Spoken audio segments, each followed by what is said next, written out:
181, your choice for hip-hop and R&B soul. Hello. Yes, it is time for a new episode of Hampton Roads Voices. And today's episode is entitled Secrets to Healthy Hair and Skin. Yeah, if you are an avid listener of the show, you already know this is Khilo. And of course, I have very special guest experts with me today, like I have every show. This show is no different. With me today is Dr. Fred Quarles. He's a dermatologist with the Virginia Dermatology and Skin Cancer Center. And I also have Nerissa Allen. She's a natural hair specialist and stylist. Hello there. Hi. Hello. Hello. Try again, doctor. Hello. How you doing out there? Let me see here. Oh, that's the reason. Try again, doctor. Hello. All right. We got it. Trying to maneuver without an intern today, but it's going to be all good. Okay, so yes, introducing our guests. Let's get to exactly what they do and how would they be contributing to our show today. I'm going to get it together. Nerissa, can you tell us a little bit about what you do and with hair and natural hair and things of that nature? My name is Nerissa, and I specialize in natural hair. I only do natural hair, so I just do all things hair. Okay. And doctor, how about you? Yes, I'm Dr. Fred Quarles. I'm a dermatologist and been in practice for over 31 years in private practice in Hampton, Virginia Beach, and Norfolk. And now I've just recently joined the practice of Virginia Dermatology and Skin Cancer Center. The largest organ of the body is the skin. Mm-hmm. I went to Howard Medical School and did my dermatology residency at Howard and came here in 85 and been helping folk in the Tidewater area, Hampton Roads, for a long time. Awesome. Okay, so yeah, I know a lot of people, especially in our community, we have skin problems. It's just something wrong with our skin. You may not have a skin ailment, but you may have dry skin or oily skin, and you want to know how to get through that. Or you may have dry hair or oily hair or always dandruff in your hair. You just want to know, what can I do with my hair if you're transitioning and whatnot? I know there are a plethora of questions. So if you want to ask the doctor or you want to ask the specialist stylist here any questions about your hair or skin, we welcome you to do that. Give us a call, 823-9110, 823-9110, to ask any hair and skin questions.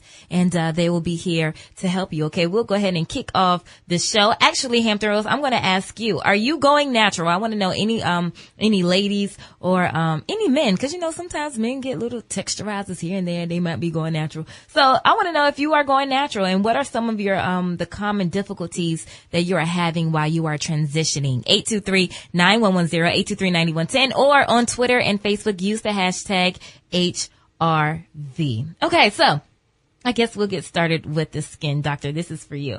Is it possible for our skin to get used to using the same products maybe for like years and years, and then, they no longer behave correctly or behave favorably to these products because they're so used to them? Is that possible? Yes, that's possible. We have a medical term called tachyphylaxis.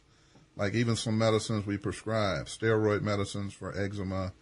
Eczema is an inflammatory and itchy eruption on the skin that's associated with allergies, just like hay fever and asthma, but it breaks out in the skin. So we prescribe medication, and eventually the body gets used to that particular corticosteroid medicine. That's why we have so many different medications. So yes, that can happen. Oh, okay. I really didn't think that was a possibility. We do have a phone call already. Let's get to the phones.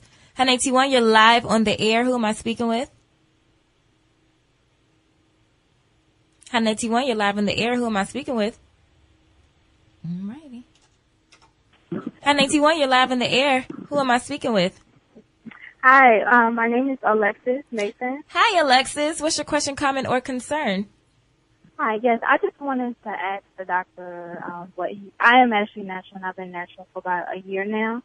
And I just wanted to ask what was his thought about coloring natural hair. So that might be a good question for Nerissa, actually, because she's a natural hair stylist specialist. Mm-hmm. Okay. So yeah, I just wanted to know what she thought about that. When it comes to hair coloring, it's really best to go to a stylist to have it done. A lot of people are getting into the really, really bright colors, purples and blues and things like that. A lot of those colors require that your hair is lifted. And if you don't lift it properly, you can do a lot of damage to your natural hair. People think, well, my hair is in this natural state. I can do whatever I want to do to it. If I want to bleach it, Right. I can bleach it and nothing's going to happen. But bleach has effects on your hair, even if it's natural. So if you are going to color, you need to make sure that you're using shampoos that are for color treated hair.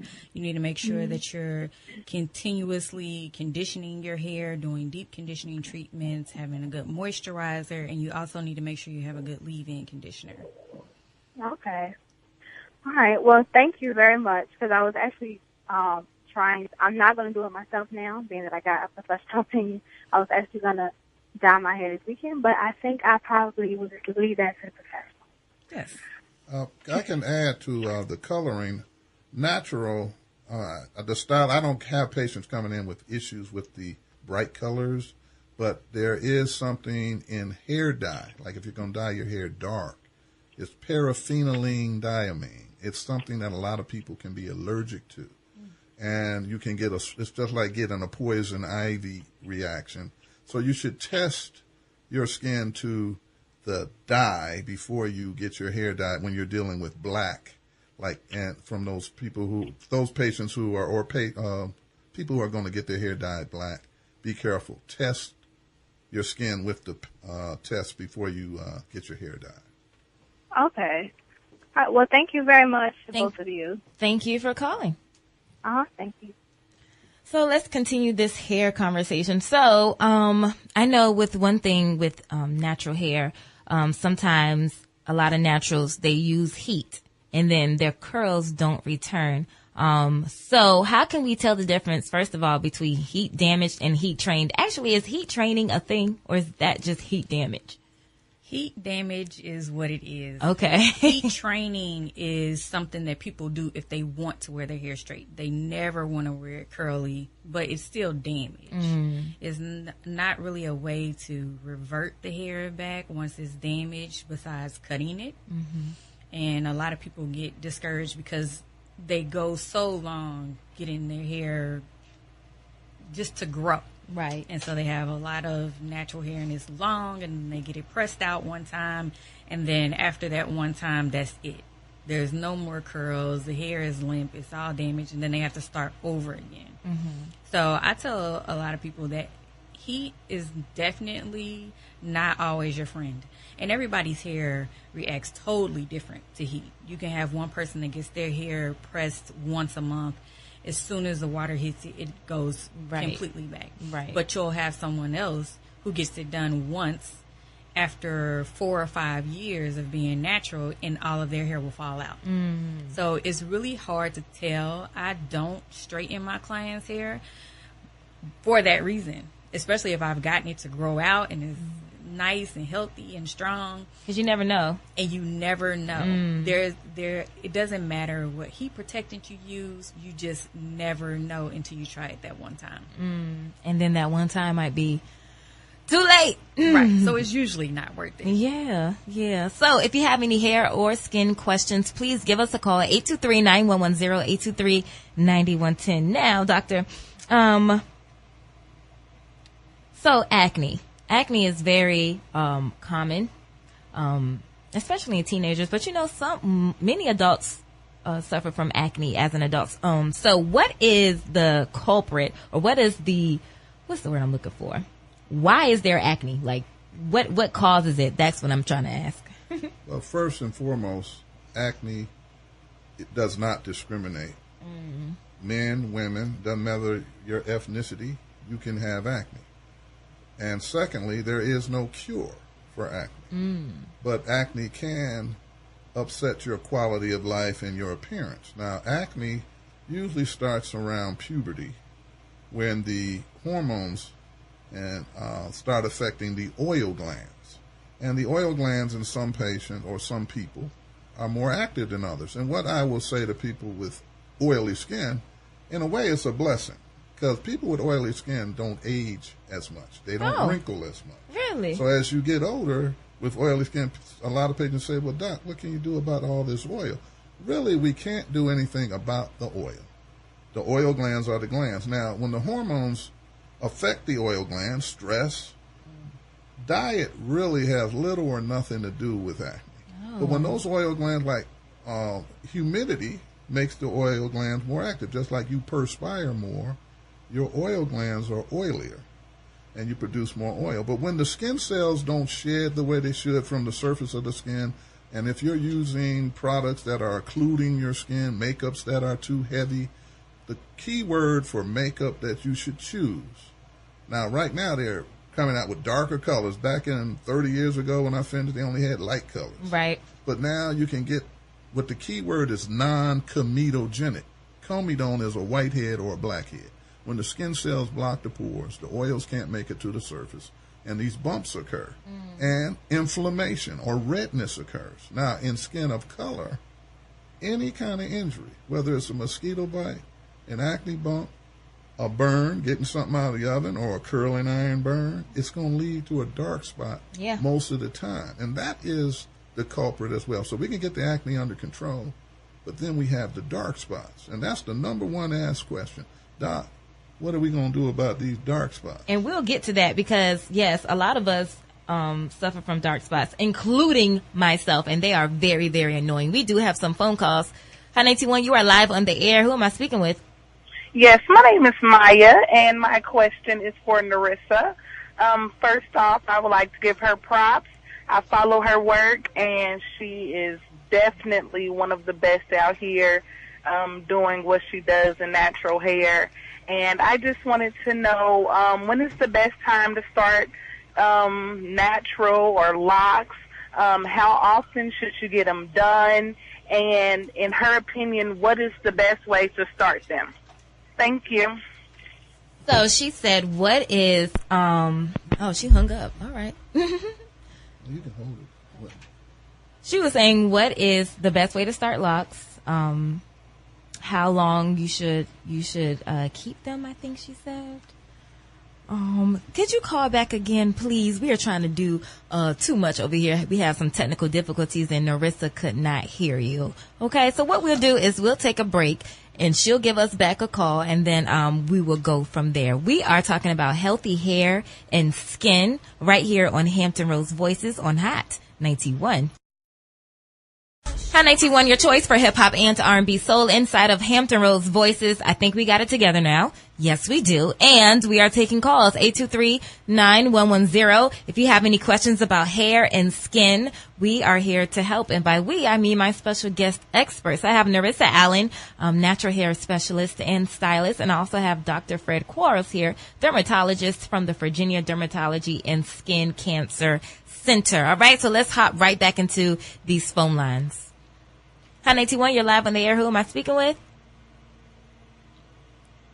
All right. Hi, 91, you're live on the air. Who am I speaking with? Maya, I'm sorry. Maya. No, I'm sorry because we were trying to get it together over here, but Nerissa, you can hear her now, right? Yes. Okay, perfect. Can you repeat all of that, Maya, because you said it so beautifully the first time. Hello, Nerissa. How are you? I'm good. Yes, ma'am. I wanted to first off give you some props on your work. I follow you on Facebook. You are definitely one of the best here in Virginia, working with natural hair. I absolutely love your work. And I wanted to know, with being natural, and that's... Maya, you're going in and out, sweetie. Can you hear me? Yes, I can hear you now. Sorry, I got a text message. When is the best time to get your locks redone? And as far as children go, when is the best time to start locking their hair? All right, Maya. Thank you. Okay, well, first I want to say thanks. Thank you for following me on Facebook and Instagram. And as far as locks go, I don't think anyone should start locks on a child that's younger than 5 years old, only because there's a lot of maintenance to it, and kids don't like wearing their hair wrapped up. They don't like not being able to touch their hair and do things to their hair. And so it's much easier when they're old enough to kind of, work with you on it. For a lot of other people, they say when the child asks for it, because you don't necessarily want to give the child something that they won't want when they get older. So it's really up to the parent, but I say no younger than 5 years old. And then the other part of your question was about locks and when to start them. You can start locks anytime you want. It really depends on the type of locks that you want to start. So if you have relaxer on your hair still, you can start sister locks. Any other locks that you start, they have to be done on completely natural hair.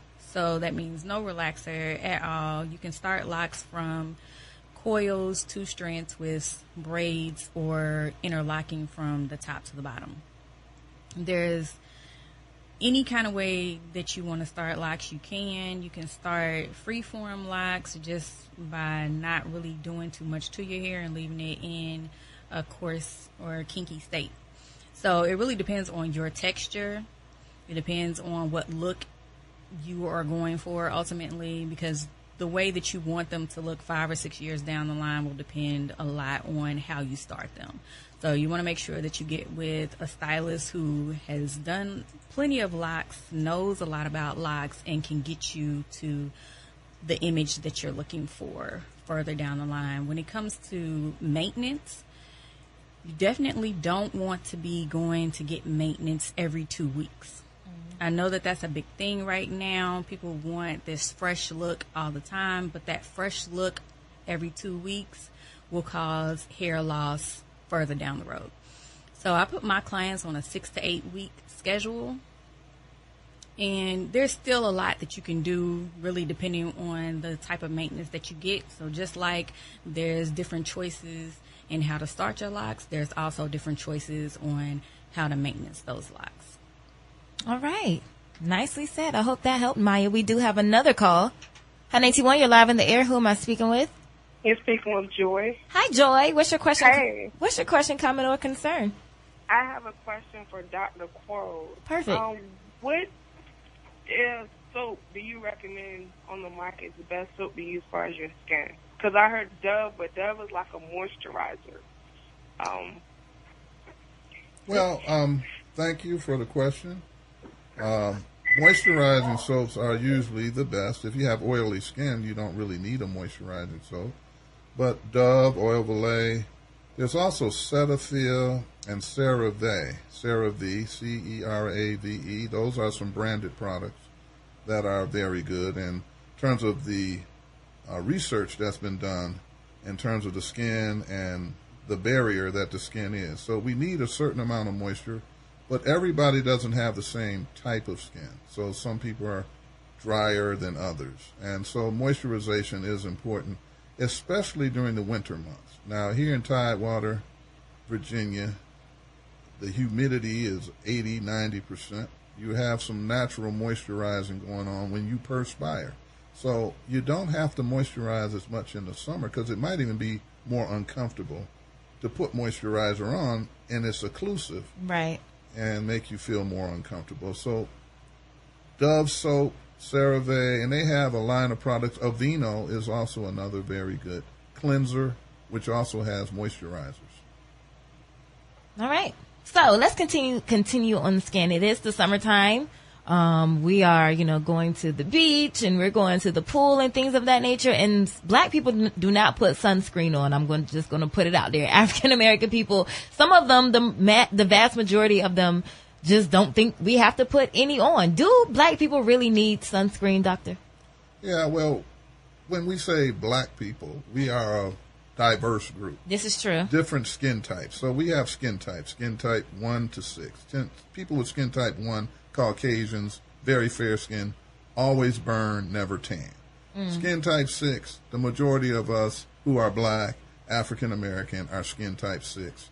Always tan, never burn, except when you're close to the equator or if your skin is very fair. We have some fair complected black folk, and so, yes, we should use sunscreen. And let me place this out there. You may already know, but Bob Marley died of melanoma.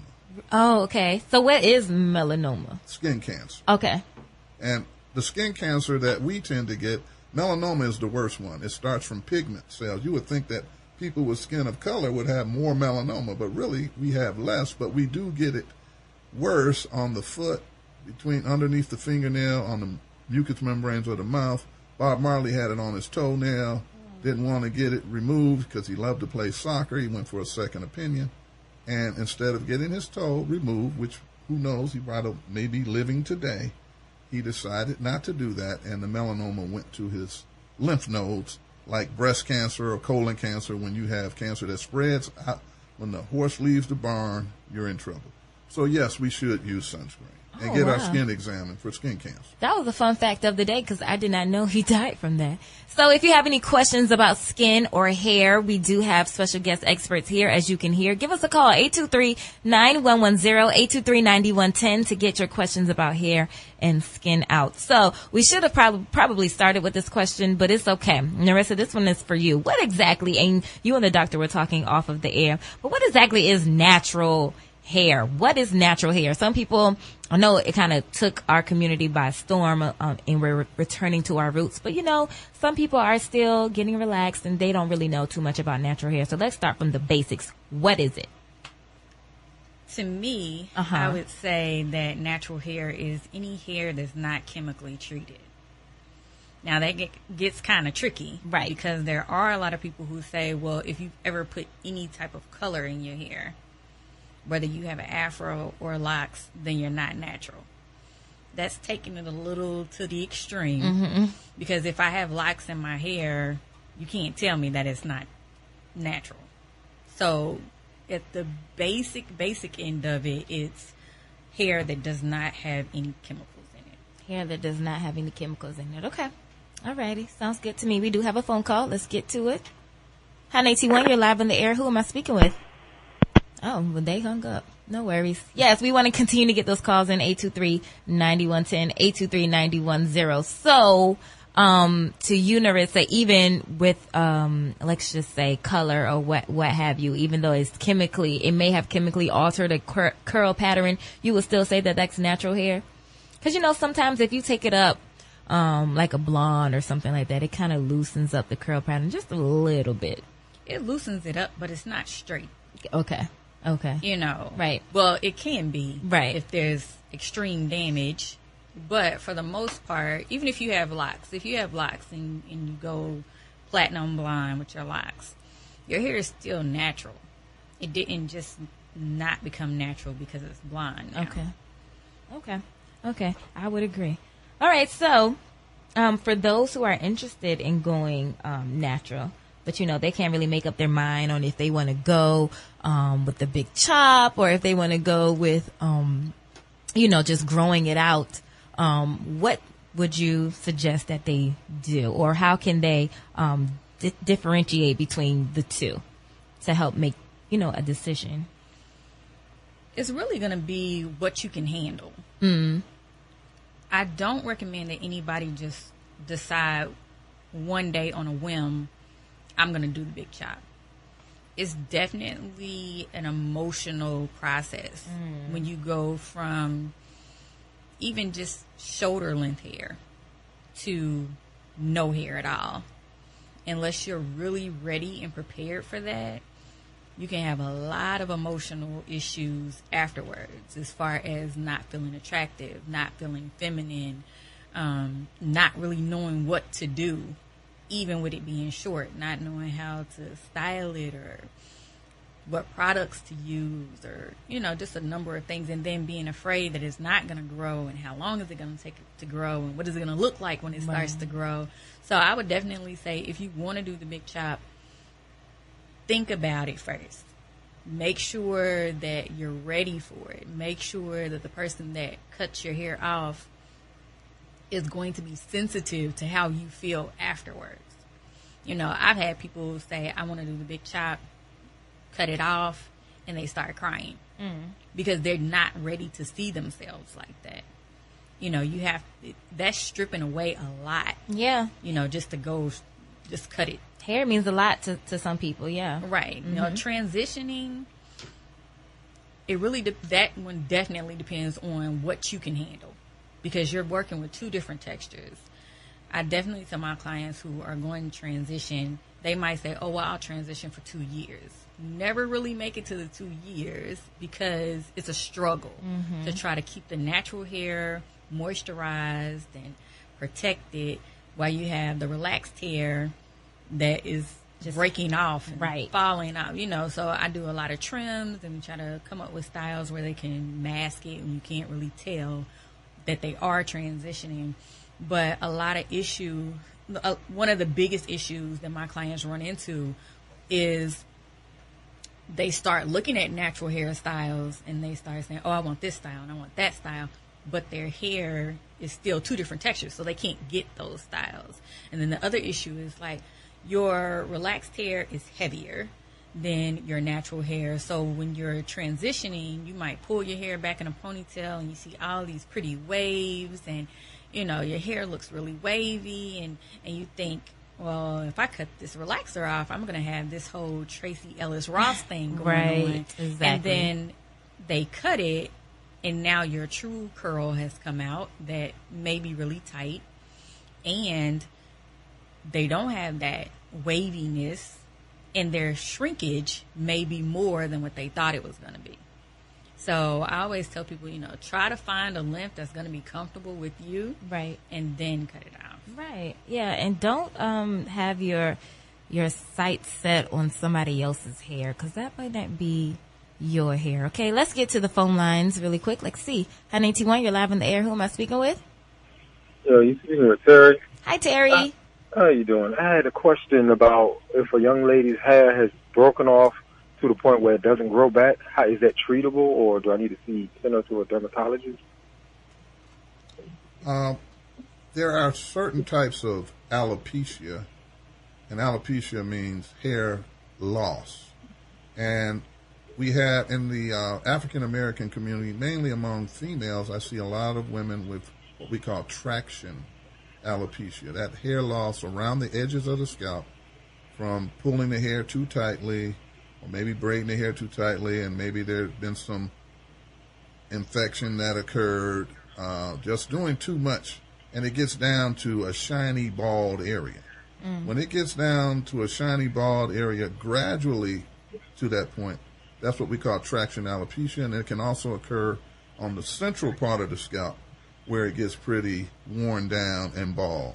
Once it gets to that point, there isn't anything that we can do to get the hair to grow back. Once the root of the hair has been destroyed, there's nothing we can do to replenish that or get the hair to grow again. However, there are treatments like hair transplant, follicular hair unit procedures that I also assist in, and you can have hair transplanted from one part of the scalp to the other, but then you got to make the commitment to wear your hair naturally. You know, I agree with Nerissa that the natural is natural. You go natural, you can't go back down that same road. You can't have your cake and eat it too. So if you have a problem, I would suggest you do have it evaluated by a dermatologist. All right.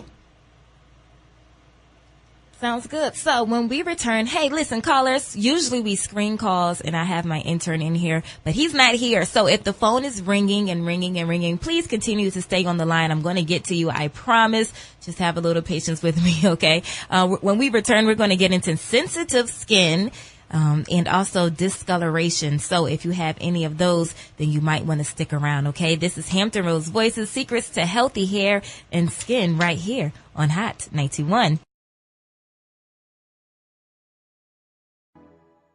Hot 91, your choice for hip-hop and R&B soul. Time for Hampton Roads Voices again. We're going to take one more call, and then, we're going to get into sensitive skin and discoloration. Let's see if he's still on the air. Hot 91, you're live on the air. Who am I speaking with? Sheila. Hi, Sheila. Thank you for holding. Thank you for your patience. What is your question, comment, or concern? My question is to Nerissa. I have short hair, and I've been wearing natural hair for about 7 years. Whereas I'm okay with wearing my short afro, sometimes I want my hair to be curly to give a softer look depending on what I'm wearing.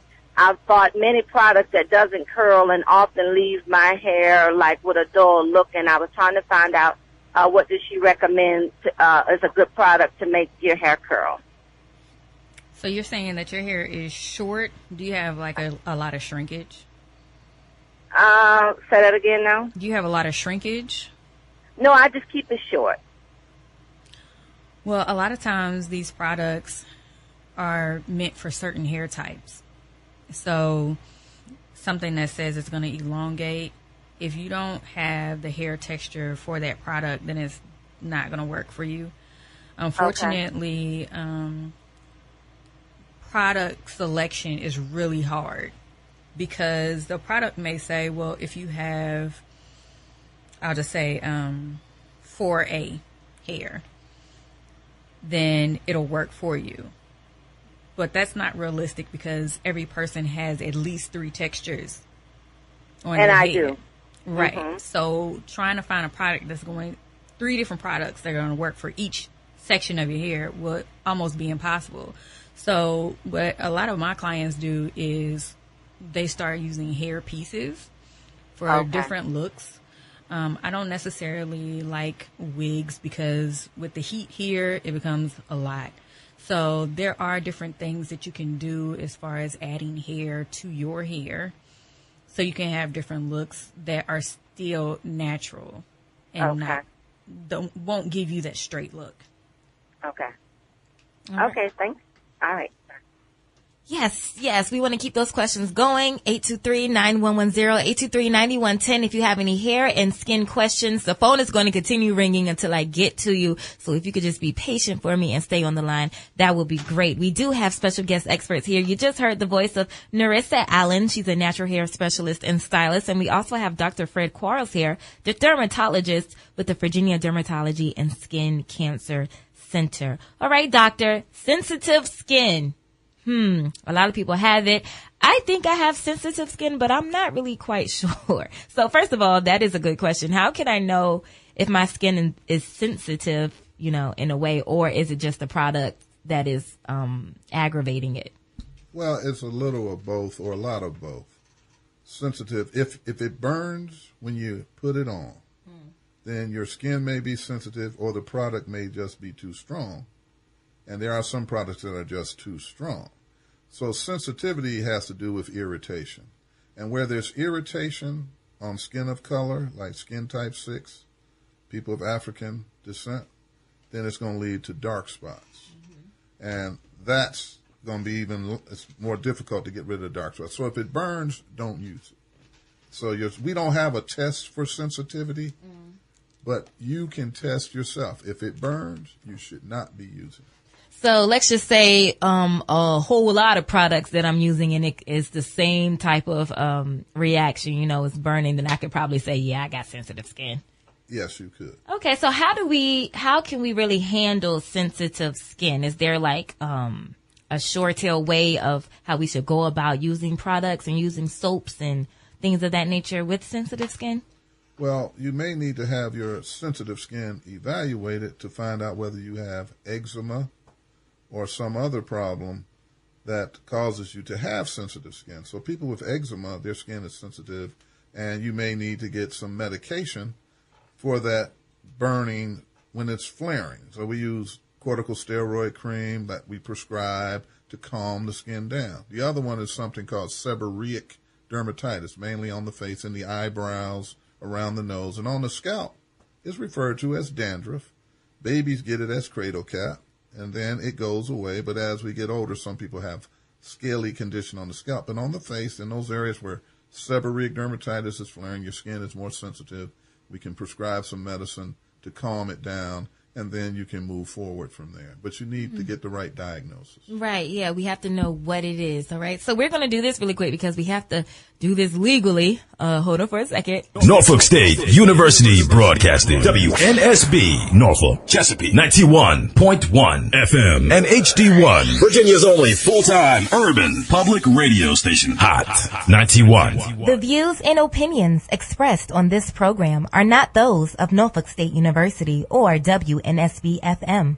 Thank you for listening. That's right. Thank you for listening. Yes, Hampton Roads Voices. And we want to continue those questions to come into our doctor, to Nerissa, the natural hair specialist, 823-9110, 823-9110. And just hold on the line for me. I will get to your question momentarily. So we were talking about eczema.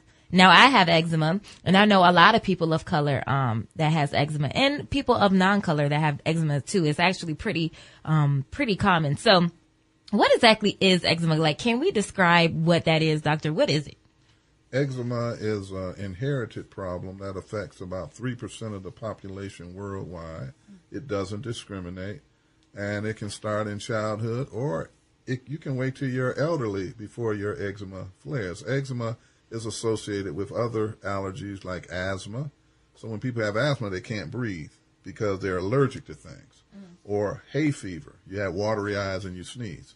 These are all the same phenomena, but in the skin, it's eczema or atopic dermatitis. So certain foods may cause you to flare up. Things that you're allergic to like mold, mildew, dust, pollen, and grass. So you can't always avoid the things that cause you to be allergic, so we prescribe medication to treat the flare-ups, and we improve your quality of life. So eczema it's only allergies? Can you not be allergic to anything and still have eczema? Is that possible? No. Oh, very interesting. And that would make sense because when my eye itches and I'm sneezing and everything, that's around the time when my eczema would flare up, when the seasons are changing and okay, all right. Stress can make eczema worse too. Stress makes everything worse. Yeah, it does. Okay, so when it comes to eczema, what are the common symptoms? What to look out for that are telltale signs of eczema? Rash, itchy bumps on the bend of the arms and behind the knees and around the elbow area, the neck. But any part of the body can be susceptible to a flare of eczema.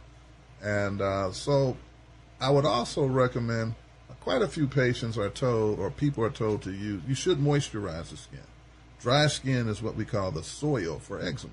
So your eczema may be worse in the winter when your skin is dry. But choosing the moisturizer, a lot of folk are being told by their primary care docs and their pediatrician and this and that, use Vaseline. I know Vaseline is the number one go-to when you want to save money and moisturize. But I find Vaseline is more occlusive, and it may trap some of those allergens that you're allergic to into the skin. And I tend to find people of African descent who use Vaseline who have eczema, their eczema looks worse. See, I use natural things on my skin, and that really, really helps. Now, I don't have no problem with dry skin because I will walk around oily, not really oily, but I'll butter up, okay? I have cocoa butter, shea butter, organic, and that really, really helps. But I also use a steroid cream on my spots, and that really helps as well. Can that really help, though, the steroid creams, when you are obviously reacting to an allergy, or it's just really nothing that can be done? Yeah, steroids are still the best thing to use, but they also have side effects. So you have to be careful because it can cause thinning of the skin and lightening of the skin.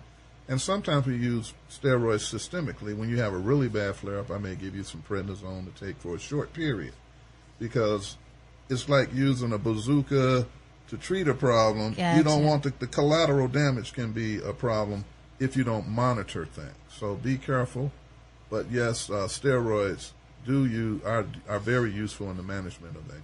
Okay. Yes. Continue to give us a call, 823-9110, 823-9110. If you have any questions about hair and skin. I have Dr. Quarles here. This is who you hear. He's a dermatologist. And I also have Nerissa Allen here. She is a natural hair specialist and stylist. I have a question for you, doctor, that came in actually from somebody that Nerissa knows.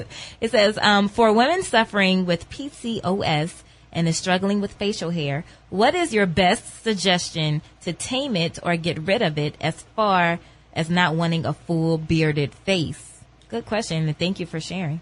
Well, whether you have polycystic ovarian syndrome, that's what PCOS means, or you just have hirsutism, which some people have heard, everybody who has excessive hair does not have PCOS. It's a syndrome. PCOS is a syndrome where you have obesity, you have excessive hair on certain parts of the body, like on the chin, and also higher incidence of diabetes, miscarriages.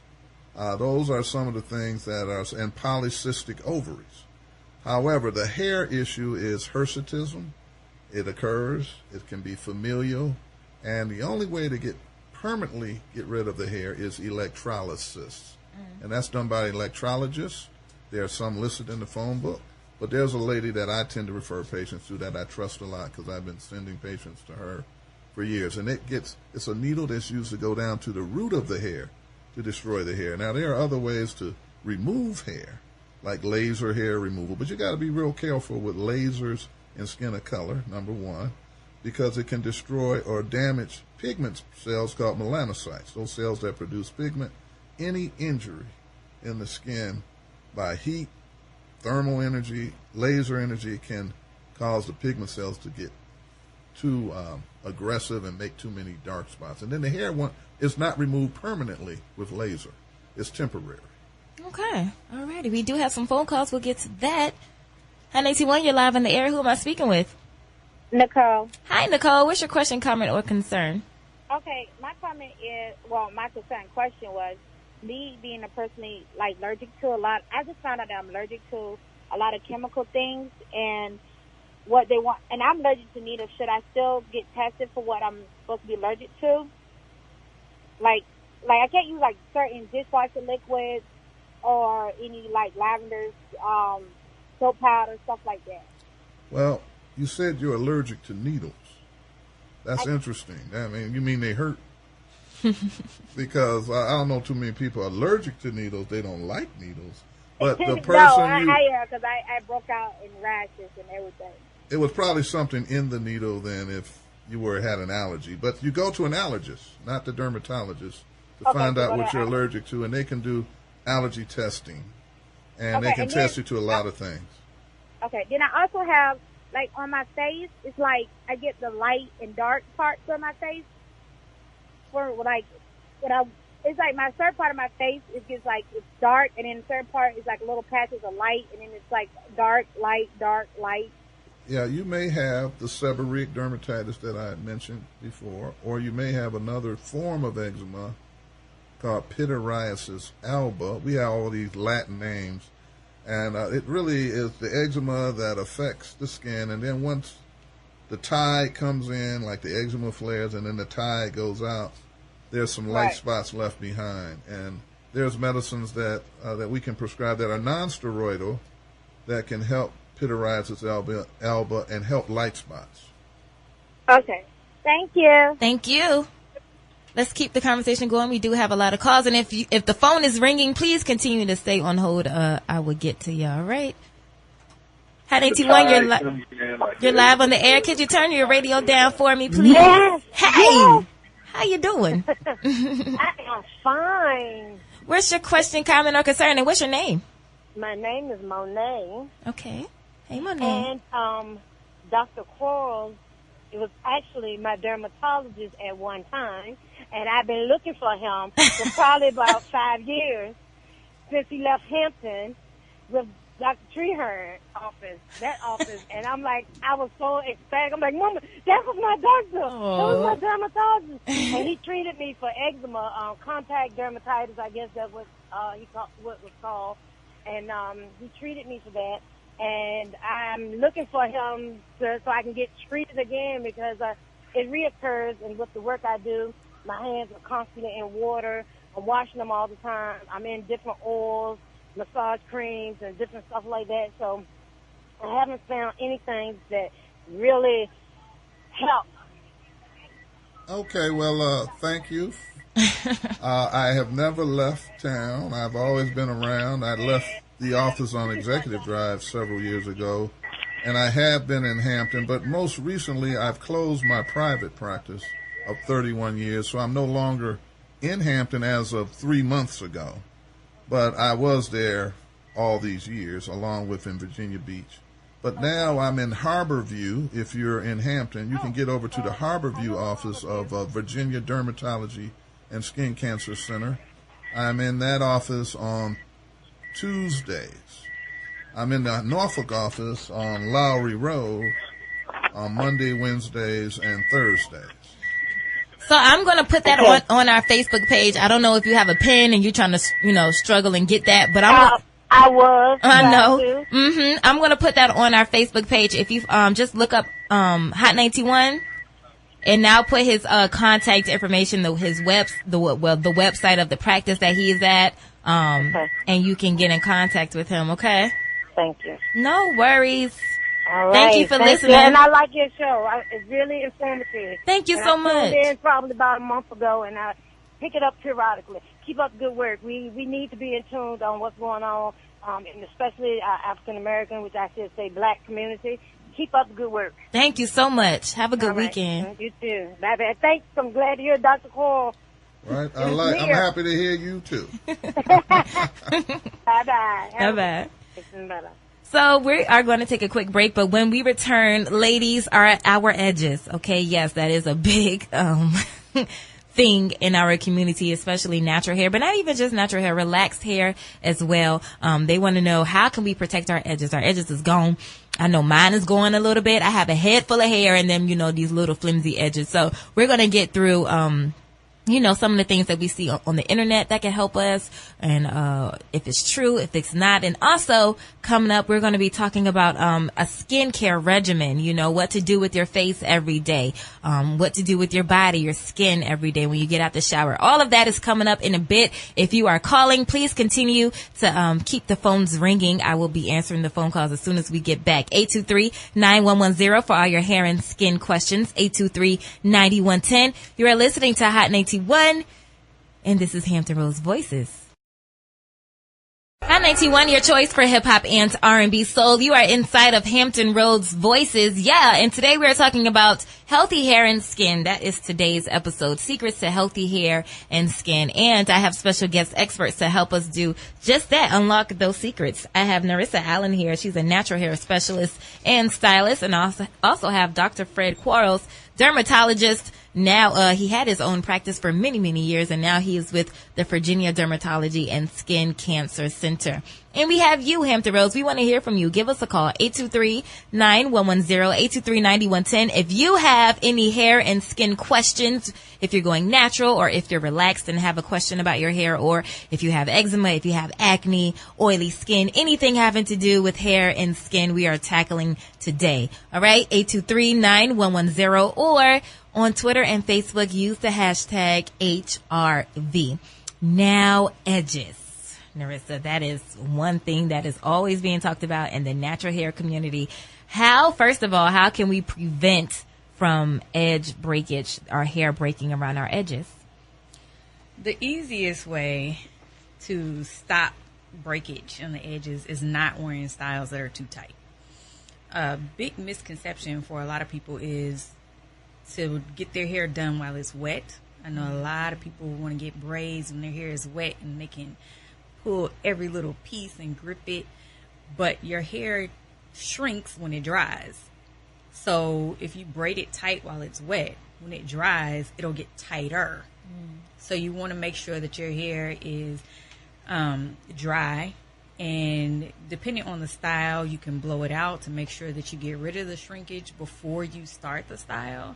But a lot of the problem with edges is the tension. Okay, we'll get right back to the edges conversation, but I do have this phone call. I want to go ahead and get to it. Hi, 91, you're live in the air. Who am I speaking with? You're speaking to Chanel. Hi, Chanel. Hey, how are you guys? Great. What's your question, comment, or concern? I have a question. It's something that affects the African American community. It's called hidradenitis, and it's a skin form where you get boils and abscesses on your skin. And I wanted to know, do you know any techniques or natural remedies to use to help address it? Well, the term is hidradenitis, and you described it excellently. They're boils and abscesses like acne, severe acne, but in the underarm areas, and the areas between the leg and in the underarm area, boils and abscesses. But they're not infected, to be honest with you. It's just the body reacting to your own glands, and it's can run in certain families, but it can be only one individual. Now, we tend to see it worse in people who are overweight, who have the problem. So where there's skin on skin and the glands are having to work overtime, they become even more inflamed. Now, in terms of natural things that can be done, there really isn't anything natural because it's not diet related. It can, like everything, be stress related. But we do have a new medication that is injectable, not into the area, but it's called Humira or adalimumab. These are these injectable products that target the problem. And that's prescribed, and you have to inject like once every 2 weeks. But it is a lifelong problem until we get a cure. But the medicine can improve your quality of life. So it's all about quality of life when we're trying to do what we can. We can't always cure it, but we can improve it. And sometimes steroids are used systemically before I even get to the biologics. We have to sometimes use steroid to calm the inflammation down. And in the summer, it can be worse because your glands are more active. All right. Hope that answered your question. Have another call. Hi, 921, you're live in the air. Who am I speaking with? Okay. Alrighty. So about the we want to continue that conversation with those conversations. If you have any questions about your hair and your skin, or I want to know if you had any problems with your skin and then maybe your doctor prescribed something or you're trying something on your own and it's actually working. You may actually help somebody else who may be in your predicament. So give us a call, 823-9110, 823-9110, and we do have a phone call. Hi, 921, you're live on the air. Who am I speaking with? Okay. Somebody keeps calling by accident. No worries. All right. So continuing this edges conversation, you just told us how to prevent breakage. Now, if it's already gone or if it's on its way out of the door, our edges, is there a remedy to get them back? Sometimes I see rubbing black castor oil on them, to get the blood flowing there and then, get the hair growing again. Is there any remedies really? If it's going to grow back, it'll grow back. Okay. If it's damaged to the point where it's not coming back, it really doesn't matter what you put on it. I know there are a lot of hair vitamins right now. They're, take these vitamins and your hair will grow so much. But if it's not going to grow, it's just not going to grow. The main thing is keeping that area moisturized. You don't want to let it dry out, and you don't want to add anything to it like hair glue or any products that are gonna pull it or like alcohol gel. based. Some people say the edge control is bad for your edges. Actually, do you find that to be true, or that's pretty Not safe? Necessarily. Okay, it's pretty safe. Everything that you use on your hair is about moderation. Okay, gotcha. If you use too much, then you'll have problems, no matter how good the product is. So it's really about keeping those edges moisturized and keeping the tension off of them. Gotcha. Okay. Alrighty. Yes, trying to preserve those edges, ladies. All right, doctor. So, a skincare regimen. So some people don't have one. Actually, as grown as they are, they wash their face and they just go about their day, or they just wash their face with water only and they just go about their day. What is a pretty generic regimen that everyone can do daily? Well, you could definitely use a cleanser that's moisturizing, but some people don't need to do a lot for their skin. It's because they're not putting a lot on their skin. So if you're a person who's using a lot of makeup, you need to remove the makeup and use the right type of makeup remover, something that's not going to be too harsh, something that's soft and gentle. I think Neutrogena makes some 3-in-1 products, some oils, and a Cetaphil cleanser, the liquid cleanser. It's actually a very good makeup remover. Do you need a toner? Does everybody need a toner? No, if you have oily skin, you can utilize a toner, but that's only going to be temporary. And if you have sensitive skin, if the toner burns, don't use it. So my rule of thumb is do as little as you have to, especially if it's causing irritation and if you have sensitive skin. But if you're applying things, even if you're applying medications that were prescribed by your doctor to treat your eczema or seborrheic dermatitis, a steroid cream or whatever, you need to cleanse that off and not let it accumulate for several days. So it all depends on your work. If you're in a dirty job where there's a lot of oil around and there's a lot of dust, and you need to shower and bathe. And so it's there is but some people, you need to just do things like Nerissa said, moderation. I agree with that 100%. Okay, so you said toner, and I use a toner, but I just use a toner because, I just hear when beauty secrets or beauty regimens is, you wash your face, you tone, you use a toner, then you put your moisturizer on. But what exactly does a toner do? It's basically alcohol. It dries the skin. It may remove oil. So when you go to the over-the-counter and you're dealing with the person there, the cosmetician, whatever, they're going to try to sell you everything. Right. They're going to say you need the whole package because they're going to make all that money. Do you need everything in there? Do you need a moisturizer? Not necessarily. It all depends on your personal self, but toner is drying. If you have oily skin, you're not going to run into a problem with a toner, but if you have dry skin, it's only going to dry your skin out more. Gotcha. Okay. Alrighty. So I want to hear from you, Hampton Rose. If you have any questions about your skin or your hair, 823-9110, 823-9110. And we have special guest experts here who are going to help you through that and give you the answers that you need to unlock beautiful and healthy hair and skin. We're going to take a quick break, and when we return, we're going to continue talking about unlocking those secrets to healthy hair and skin. It is Hampton Rose Voices on Hot 91. Hot 91, your choice for hip-hop and R&B soul. Hampton Rose Voices is live right now, and we are talking about unlocking the secrets to healthy hair and skin. I have special guest experts in here with me. Dr. Fred Quarles, he is a dermatologist with the Virginia Dermatology and Skin Cancer Center. And I have natural hair specialist and stylist Nerissa Allen. And we've been having a great time talking to you all about, how to do just that, unlock the secrets of healthy skin and hair. And we want to continue the conversation. Give us a call if you have any questions about skin and hair, or if you had a problem with your skin like eczema and acne, and you got a medication that absolutely worked, or you started doing something naturally yourself and it worked, and you want to share your testimony. I want to hear about it. Give us a call, 823-9110, 823-9110. Now, before we went on break, Nerissa, we were talking to the doctor about daily skincare regimens. And is there a regimen that, we should do with our hair? If not daily, then monthly or weekly? Or what is a generic regimen that we should go by for our hair? Really, there isn't just one regimen that you can use because everybody's hair is so different and everybody's hair will react to products differently and how often you wash it and things like that. So it's more about finding what works for you. The main things that I tell people are you need a good shampoo that is going to strip everything out of your hair, and then you need a good moisturizing shampoo. Then you need a good conditioner. And you have to comb your hair.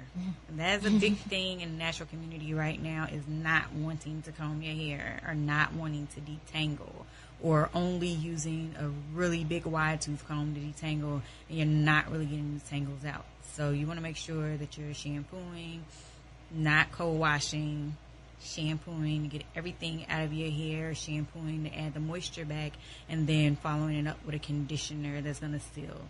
So you want to make sure you're doing that and actually combing your hair. Some people, I know some naturals that say, I use shampoo like once a month or once every 2 months, but I do wash my hair regularly with like co-wash. Is that okay? No. Okay. A conditioner is not going to clean your hair at all. There is absolutely nothing in a conditioner that's going to clean your hair. So a lot of people say, oh, well, my curls look a certain way when I do it. And that's just because you have product after product after product just built up on your hair. One of the analogies that I like, and a lot of people use it, is it would be like if you loaded your washer up with dirty clothes, put fabric softener in it, and that was it. It's not going to clean They might anything. smell good when they come out, but they'll still be dirty. Okay. So you want to make sure that your hair is completely clean. Your hair can't grow unless your scalp is clean. So if your scalp is blocked up with all type of products and sweat and all this other stuff, nothing is going to happen. You're not going to see any results at all. So you need to make sure that you're getting everything off your scalp and your hair first. Okay. All right. Makes sense. Okay. So protein treatments and moisturizing, deep conditioning. What are the signs that our hair needs both? So what if my hair was doing this, then that means I need a protein treatment. Can you tell me that? I don't personally do a lot of protein treatments because I think that if you stick with good products as far as conditioners go, you'll be fine. You don't need, right. Okay. Now, most people that do protein treatments only do them like once a year anyway. You don't want to do that too much. So, as far as deep conditioning goes, that depends on a lot of things. If your hair is normally dry, if your hair is tangled excessively, and if you have color. If you have color in your hair, you want to make sure that you're deep conditioning often. There's no special deep conditioning product. I know there's some conditioners that will say deep conditioner, and then they'll have another product in the same line that just says conditioner. You can use any conditioner as a deep conditioner. If you don't have a hooded dryer, you can put the conditioner on your hair, put a shower cap, a plastic cap on, or wrap a towel around your head, because the heat from your head is going to heat the conditioner up. Right. Leave it on for about 30 minutes while you're doing whatever around the house. Take it off, rinse it out, and you're fine. That's a deep condition. But you need to make sure that you're doing that at least every other time that you're washing your hair, especially if you have color or your hair is just naturally dry. Okay. That's good to know. Just learned a lot, actually. We want to keep those phone calls coming in, 823-9110, 823-9110, if you have any questions about your natural hair or about your skin. Dr. Quarles, discoloration, okay? It is very annoying. I have some. And, you said before that, anything that is done to the skin on black people, on, darker skin, then we can, I'm sorry, I just dropped the call. Give me a call right back. If you just called in, 823-9110, 823-9110. All right, doctor. Yeah, so anything that happens to the skin, you said cuts, scrapes, burns, it's going to, after it gets done, healing, it's going to be dark. How can is there, first of all, a way to prevent dark marks? I'm guessing no. No, there really isn't. But once it occurs, we can use fading creams. And the active ingredient in fading creams is hydroquinone. That's HYDROQUINONE. So Ambifade cream, Porcelana, Esoterica, those are some that are over the counter. They have 2% hydroquinone, and they will help fade dark spots.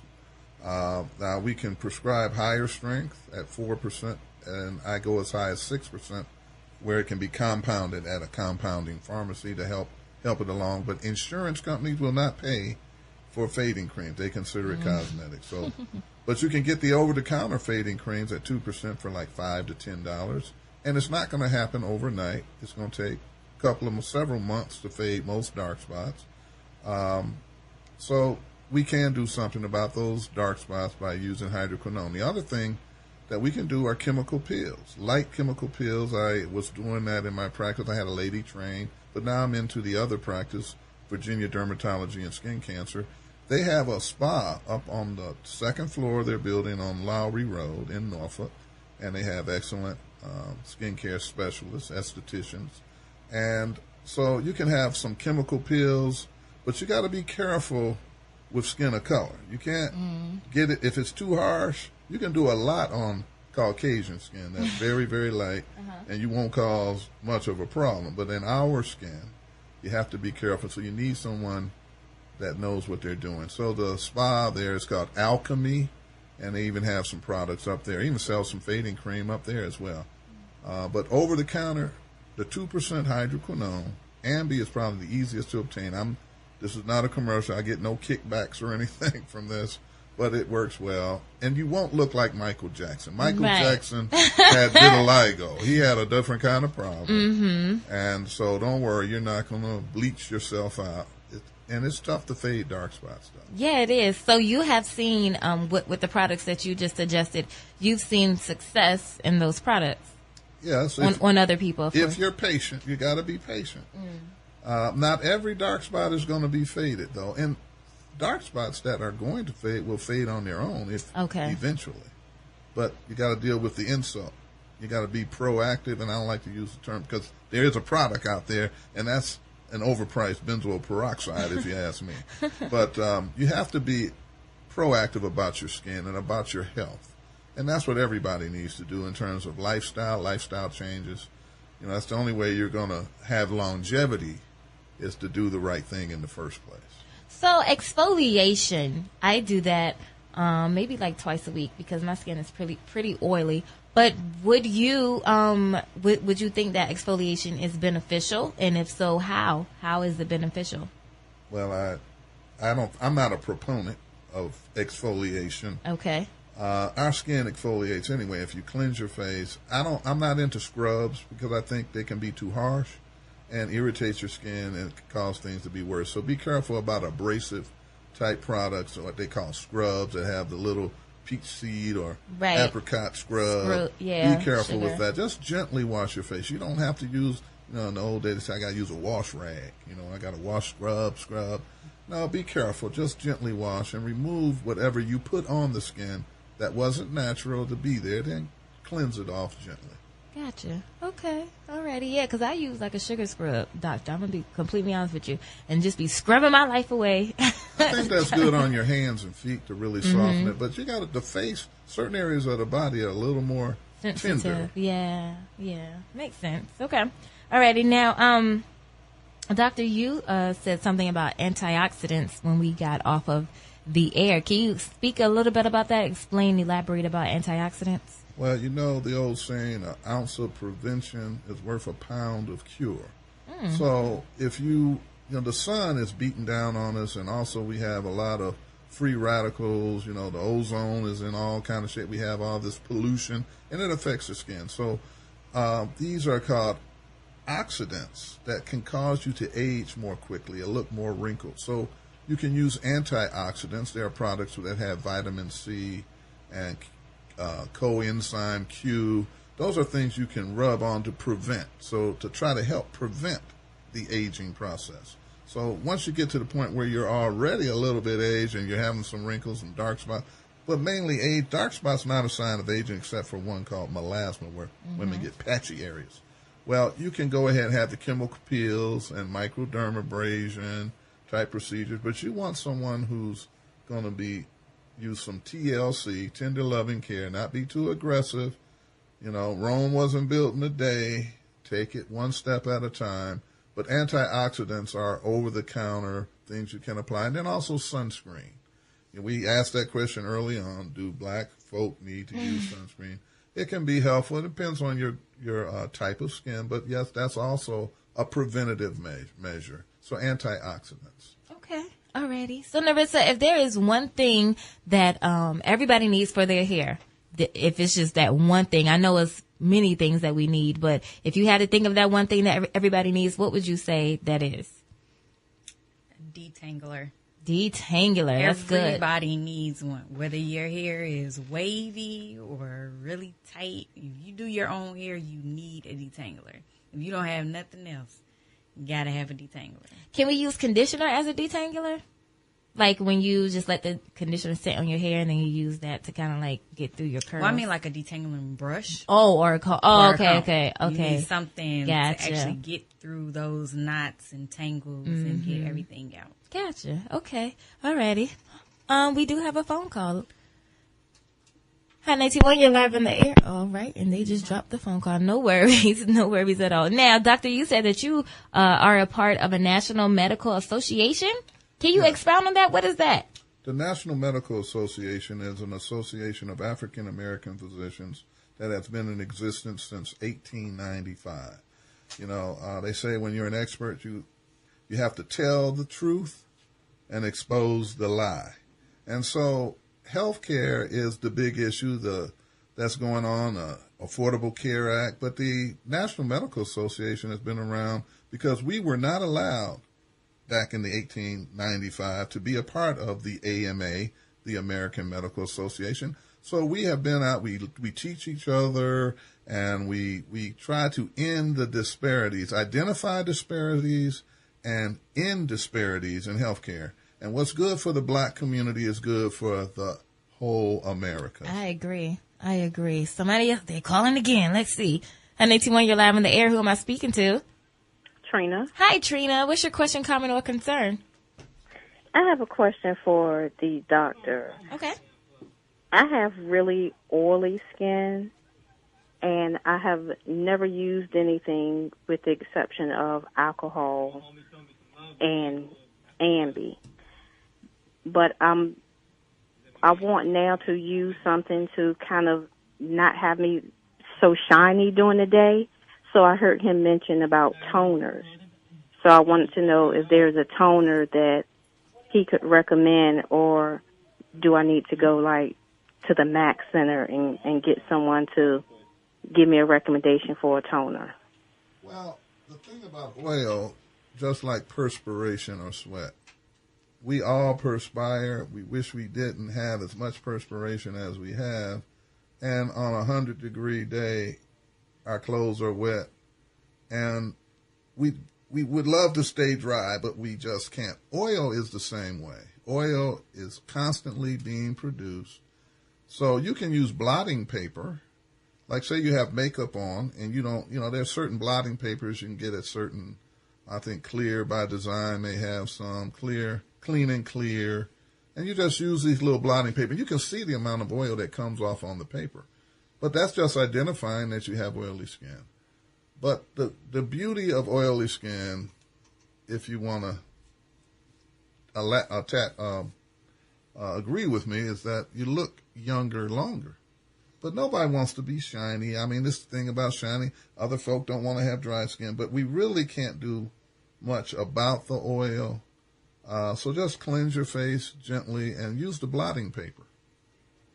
All righty. Sounds good to me. Well, I want to thank everyone who called in and asked their questions about healthy hair and healthy skin. I think you may have helped. You asking those questions, other people have questions like that as well. So you getting your answers may have helped other people as well that are listening. I also want to thank our special guest experts here, Nerissa Allen. She's a natural hair specialist and stylist, and also Dr. Fred Quarles. He's a dermatologist from the Virginia Dermatology and Skin Cancer Center. I have their contact information on our Facebook page, but if you are, you can't wait to get to Facebook and you want to know now, this is their opportunity in which they're going to share where we can find more information about them. So we'll start with you, Nerissa. Okay. I have a Facebook page, Instagram page, and Twitter. You can look me up by Natural Hair by Nerissa. And my contact number is 757-541-7496. All righty. One more time, that phone number. 757-541-7496. All righty. And Dr. Quarles. Yes, Virginia Dermatology and Skin Cancer Center. They have a Facebook page, Virginia Dermatology and Skin Cancer Center.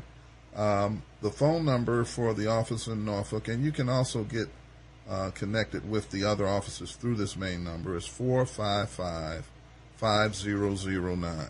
455-5009. And I'm in the Lowry office on Monday, Wednesdays, and Thursdays in Norfolk. And I'm also in the Harborview office on Tuesdays. That's in Suffolk. All righty. Sounds good to me. So, if you want to hear this program again, you definitely can. Don't forget that not only does Hampton Rose Voices come on Friday nights at 5 p.m., but we come on Sunday afternoons as well at noon, so you can hear this conversation again. And also our our YouTube channel is live. Yes, so all the episodes that you know and you love, if you want to go back and digest and hear something again or share with a loved one, just at a click of a button, you can do that. Just look up Hampton Rose Voices on YouTube, okay? And this video will be up this week. Alrighty, so that has been another episode of Hampton Rose Voices, and make sure you have a great weekend. It's hot. 91.